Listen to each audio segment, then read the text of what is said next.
Hey, how's it going, everyone? My name is Jimmy, and welcome to That's What I Call Soccer. MLS is finally back, and with that, I've got my team reveal for Gameweek 1. With my starting 11, I've got $6.5 million goalkeeper from Austin FC, Brad Stuver. I don't typically rate Austin or Brad Stuver as one of the better defenders or goalies in the league. I really like the matchup against MLS's newest team, St. Louis City SC, this weekend. Starting with my defenders, I've got 7.5 Kai Wagner from Philadelphia Union. Kai Wagner had 14 assists in the game last year, so even if Philadelphia doesn't keep a clean sheet, at $7.5 million, Kai Wagner is almost like an extra budget midfielder. My other starting defender, I've got $5 million Jackson Reagan from Seattle. I really like the matchup against Colorado, as Colorado had an abysmal record on the road last season, and I think Seattle's going to have a bounce back year after missing MLS playoffs. To round out my starting defenders, I've got 4.0 defender Burks from Chicago, who's on a bye week, and will act as my automatic substitution, subbing in the player from my bench with the most points. Starting with my midfield, I've got Martin Ojeda, 6.5 from Orlando. He's looked to gel really nicely with the rest of the team in preseason. And at $6.5 million, I'm happy to have him in my team to not only gain some value, but I think to get some attacking returns as well. Next, we've got Sebastian Driussi from Austin FC. He is a little bit goal dependent, but considering the matchup, I'm willing to have him in my team, and I'm considering throwing the captaincy armband on him as well. My next midfielder is Lucho Acosta from FC Cincinnati. There's a bunch of players from Houston that are listed as questionable, and if they do all end up missing the game, I really rate the attack of FC Cincinnati, even if Brenner's not in the starting lineup.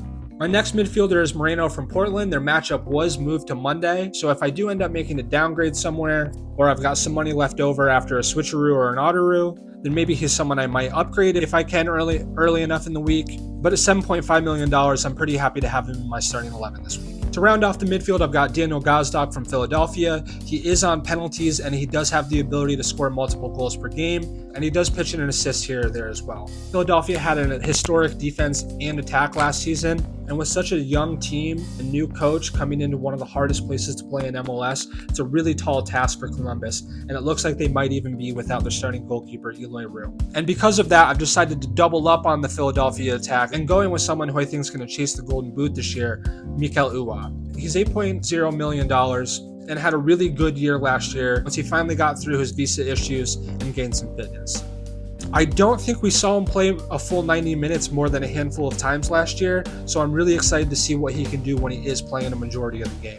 And my last forward in my starting 11, probably the pick I'm least nailed on to, Willy Agata from SKC. I was going to go for either Dennis Mwanga from LAFC or Joveljic from LA Galaxy, but since their match has been postponed, I've got Agata in the replacement for now at the same price point. He may be someone that I end up downgrading, especially if Hebert starts in place of Raul Ruidiaz, and I could end up using that money elsewhere to upgrading someone like Moreno, like I said before. I'm not exactly sure if he's going to start, but because he plays later in the week, if Hebert does start, I can make that switch, and if Hebert doesn't start, then I've got some other options from SKC, or I could go to 7.0 Nias Goda from Portland as well. On my bench, I've got $5.5 million NYCFC keeper Luis Braza.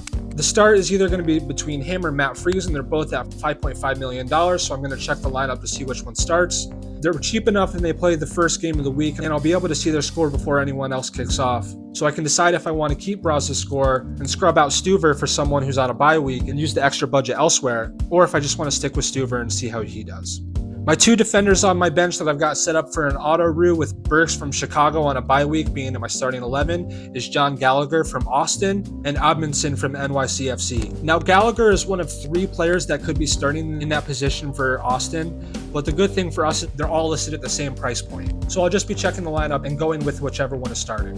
Admonson I really like because he's only $5 million and he does have that first game of the week. And because we've got the auto-roo set up with Burks from Chicago, who's not playing in our starting 11, I'll let the game decide between Gallagher and Admonson, whoever has the most points to be subbed onto my starting 11 automatically. And lastly, I've got Toronto FC's $4.0 million forward DeAndre Kerr. I don't expect him to play much, but I do think he'll get on the pitch. And at $4 million, I'm hoping to get a price rise out of him. So that's my lineup for the week. I'm really excited to see how things kick on. I hope everyone gets on just as well. Make sure you're watching lineups because there are some injuries to note.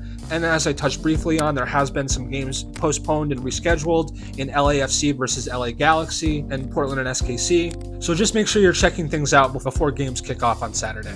Good luck. If you've got any questions, let me know in the comments below and I'll try to get to them before the games kick off. Look out for a Game Week 1 review video coming early next week. And good luck this week, everyone.